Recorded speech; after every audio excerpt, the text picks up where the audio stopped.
desde do que inaugurou, que é Silvio Mendes, você me deu a deixa aí, desde Silvio Mendes, passando por... Firmino. Doutor Elmano, passando por Firmino e passando agora pelo doutor Pessoa. Nunca ajeitaram os elevadores, rapaz. Verdade. Nunca ajeitaram os elevadores.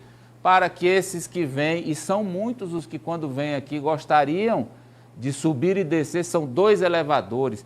E eu não sei se... Eu, Amadeu, quando fui aí, não pude subir.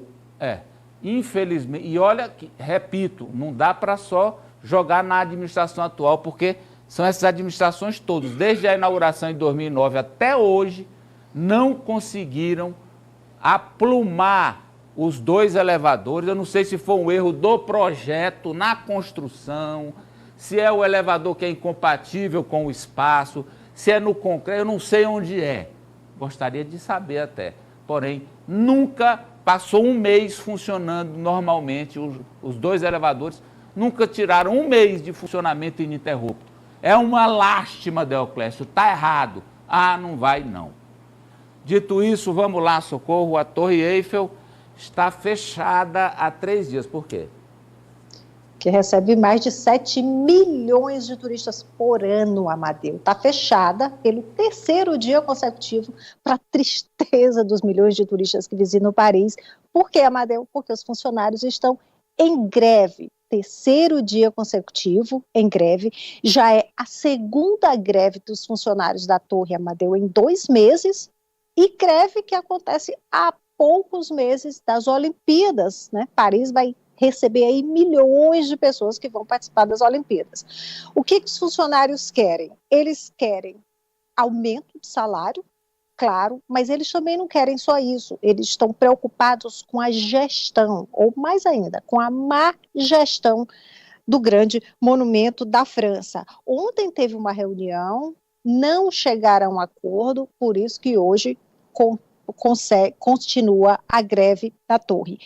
Essa denúncia de má gestão é que a empresa que administra a Torre Eiffel, ela é da prefeitura, ou seja, a prefeitura é a maior acionista dessa empresa que administra a torre. E os funcionários dizem que a empresa subestima os custos de manutenção. Eles dizem que falta cuidado, a torre está precisando de reparos. Segundo o construtor Gustave Eiffel, ela deveria ser pintada a cada 7 anos. Só 30% da torre foi pintada. Há 14 anos que a torre não recebe uma nova pintura. Dizem que tem muitas ferrugens, que a torre não é segura. Então, é isso que eles estão pedindo, além do aumento de salário. E prometem continuar com a greve enquanto as reivindicações não forem atendidas, Amadeu. Também, veja bem, um monumento que recebe mais turistas do que um país inteiro, como o Brasil, e tem problema. E olha que não é o governo, não é, Socorro? É a empresa terceirizada que administra, né? Mas a prefeitura é a acionista majoritária, praticamente a prefeitura de Paris. Vamos ao caso Daniel Alves Ari, manchete da Socorro. Vamos lá, Socorro Sampaio trazendo... Tem manchete? Tem manchete, jogador acusado de agressão sexual. Daniel Alves é convocado para ir a tribunal em Barcelona, onde é acusado de agressão sexual. Juíza pode ter redigido a sentença. Pois não, Socorro? O Daniel pode saber do destino dele amanhã. Amarelo, como diz aí a manchete, ele foi convocado para comparecer ao tribunal de Barcelona, para essa audiência amanhã. Além do Daniel, as outras partes envolvidas no processo também foram convocados. Então, a expectativa é que amanhã ele conheça a sentença. Se vai ser inocentado, se foi condenado, ele que é acusado, foi a julgamento, o julgamento aconteceu no começo do mês, acusado aí de estuprar uma mulher em uma boate em Barcelona no final de 2022. A sentença, a princípio, deveria sair, foi anunciada que sairia no dia 7 de março. Mas pode ser que a juíza resolveu antecipar, então todo mundo amanhã na expectativa para essa convocação, do comparecimento do Daniel ao tribunal. Há uma tendência, Socorro? Ele pode pegar, pois não? Há uma tendência, Socorro? Olha, Amadeu, a imprensa espanhola não especula, mas nos bastidores ele será condenado. Bem, ele pode pegar, agora quanto? Ninguém sabe, ele pode pegar até 12 anos de prisão, a acusação que é 9 anos, não, aliás, o Ministério Público pede 9 anos, a acusação pede 12 anos, que é a pena máxima por agressão sexual na Espanha. O Daniel, que durante o julgamento ele chorou, disse que mentiu porque não queria salvar o casamento dele, alegou que tinha bebido muito, não estava consciente dos atos e disse que o ato sexual com a moça, com a vítima, foi totalmente consensual. Já a moça voltou a reiterar, ela reafirmou que foi estuprada pelo brasileiro. Então, amanhã de manhã, amanhã no programa, a gente volta com essa informação, Amadeu. Bem, agora a outra manchete... O Daniel, só lembrando, Amadeu, o Daniel que disse, uma reportagem da imprensa espanhola, que ele está deprimido, um companheiro de cela disse que ele já tinha planos de fugir, se tivesse conseguido, foi recusado aí mais de 4 vezes a liberdade provisória. Ele disse agora esse presidiário, que o Daniel está bastante deprimido, que o presídio acionou um protocolo contra suicídio e que o Daniel tem um funcionário, né, os funcionários do presídio estão monitorando o jogador brasileiro. Vamos com a outra manchete da Socorro Ari, que trata sobre lado bom e lado ruim do desmatamento no Brasil. Relatório aponta que desmatamento cai na Amazônia, mas aumenta no Cerrado. As vilãs são as agroindústrias da carne. Pois não, Socorro. Esse relatório que foi publicado hoje é um relatório que foi feito pela Global Witness, ou Testemunha Global, que é uma organização não governamental que tem sedes em Londres, em Washington, em Bruxelas, na Bélgica, existe há mais de 30 anos, e ela é especializada em profundas investigações, principalmente sobre crimes ou assuntos ligados ao meio ambiente. Então, nesse relatório que foi publicado hoje no site da ONG, a manchete que a gente vê aí é a crise do Cerrado, a linha de frente do desmatamento no Brasil. Então, o texto diz que enquanto o desmatamento na Amazônia caiu pela metade em 2023, no Cerrado ele atingiu níveis recordes, que no ano passado o desmatamento no Cerrado aumentou 43% em relação a 2022. Lembrando que esse relatório foi focado apenas no estado do Mato Grosso, que é o maior produtor, apesar do Cerrado englobar outros estados. Bem, esse desmatamento é ilegal, de acordo com o relatório, e é para criação de gado para alimentar o comércio mundial de carne. E o relatório aponta as 3 empresas brasileiras que são as principais, né, responsáveis por esse desmatamento, que são a JBS, a Marfrig e a Minerva. O texto diz que o desmatamento ligado a essas 3 empresas brasileiras foi quase 5 vezes maior no Cerrado Mato-Grossense do que no território, do que na Amazônia. E diz mais, que 43% das fazendas de gado do Cerrado do Mato Grosso, que abastecem a JBS, Marfrig e Minerva, tem terras desmatadas, em comparação com apenas 10% das fazendas de gado na Amazônia que abastecem as mesmas empresas. Então, a gente agora, vamos ver a cartelinha aí, pode encher aí na tela toda, essa cartela mostra o desmatamento relacionado ao gado. Então, gado vindo de terras desmatadas, 12,2% na Amazônia, 35,6% no Cerrado.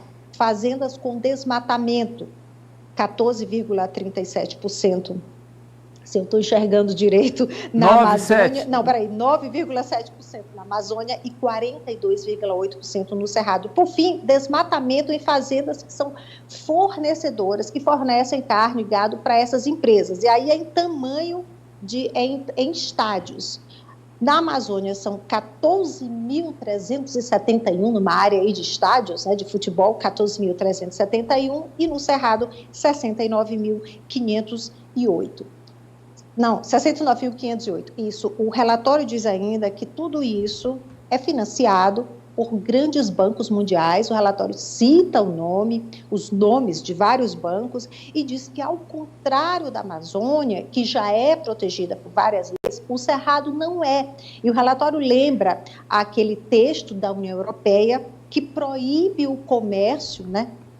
Proibiu, a União Europeia não compra mais produtos de terras desmatadas, mas que esse texto não inclui o Cerrado. Na verdade, inclui apenas 64% do cenário, do Cerrado brasileiro.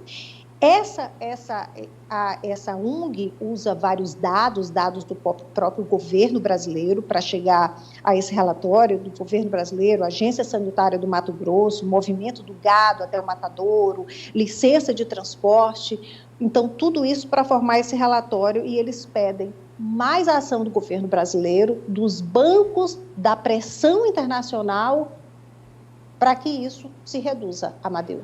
Como fazer, Ari, para diminuir esse problema que cresce sem afetar o crescimento do agro? Não. Primeiro, é mais fácil desmatar no Cerrado, onde a densidade da cobertura vegetal é bem menor. Você tem outro tipo de vegetação. Então, é muito mais fácil devastar a área verde no Cerrado do que na densa floresta amazônica. E o acesso a essas terras é bem mais simples do que lá na Amazônia. O acesso é bem mais simples, a produtividade, portanto, é maior. Isso explica por que a maior parte do gado vem das grandes fazendas sul-mato-grossenses e mato-grossenses. É um desafio, porque o Brasil é um dos celeiros do mundo, e para entregar carne, inclusive aos mercados europeus, e grãos, à China e aos mercados europeus também, é preciso desmatar, tanto no Cerrado, aqui no Piauí, por exemplo, que produz grãos, quanto no Mato Grosso, que produz grãos e carne também. É um desafio, os governadores não querem abrir mão disso, por quê? Porque a economia é afetada. Aqui no Piauí, por exemplo, os cerrados são o celeiro, o principal responsável pela pauta econômica. A nossa riqueza vem, sobretudo, dos cerrados. Agora que o governador está ali com o projeto do hidrogênio verde, produção de amônia no litoral. Mas nós somos dependentes do desmatamento. Assim, desmatar menos, aumentar a produtividade da terra que já está ocupada. Mas não resolve todo o problema. Não resolve todo o problema, Apoliana. A política de convivência do agronegócio com o meio ambiente, ela felizmente está sendo cada vez mais debatida. E vale lembrar que o Cerrado também é considerado a caixa d'água do Brasil, né? Muita gente utiliza esse termo. Lá são pelo menos, se não me engano, 7 ou 8 bacias que estão dentro da região do Cerrado brasileiro, e esse desmatamento também afeta esses reservatórios de água. Agora, como o Ari disse, é economia que os gestores não querem abrir mão. O Ari falou do hidrogênio verde, mas vale lembrar que o Piauí também está trabalhando plantas frigoríficas aqui no estado do Piauí, né? E o estado busca avançar, justamente busca avançar nesse status de livre da febre aftosa sem vacinação, justamente para garantir a competitividade da carne piauiense, o gado de corte. Então, você não vê muita perspectiva de que a atividade vai refrear, vai diminuir, pelo contrário. Até porque, desculpe a Poliana, todos já fizeram. Exato. Aí nós aqui estamos começando. Exato. E aí eu acho que é o caminho que a gente está encontrando hoje, é a política de convivência, as práticas de bem-estar animal, de proteção do ambiente, de compensação, mas o caminho ainda é de dano muito maior do que de compensação, mas parar eu vejo muito difícil. Redução de danos, Marta. É isso, Amadeu. Eu acho que tem que haver realmente essa preocupação, essa atenção maior para essa pauta, essa tentativa de conter os danos, porque a gente já está no nível aí de calamidade, eu acho que até irreversível. Agora, é como a Poliana falou, aprender a conviver com isso, porque não adianta frear o desmatamento em uma área, tentar voltar a atenção somente para uma área, fazer políticas públicas voltadas somente para um local, quando o resto do país, em outros lugares, o desmatamento, essa destruição toda está acontecendo a todo vapor. Então, São Paulo, por exemplo, ele não desmata mais, porque não tem onde desmatar. Fala aí. Não tem mais lugar, mas desmataram tudo. A Marta falava sobre a atenção que deve ser dada também para a região do Cerrado, Amadeu. Na semana passada saiu um estudo de que a Amazônia pode atingir um nível irredutível até o ano de 2050. A gente olha assim esse número e coloca uma visão como se estivesse muito longe, mas não, a gente já está agora em 2024. Né? Não são mais nem 3 décadas para que a maior floresta do mundo possa chegar em um nível que não tenha mais retorno e que não traga mais os benefícios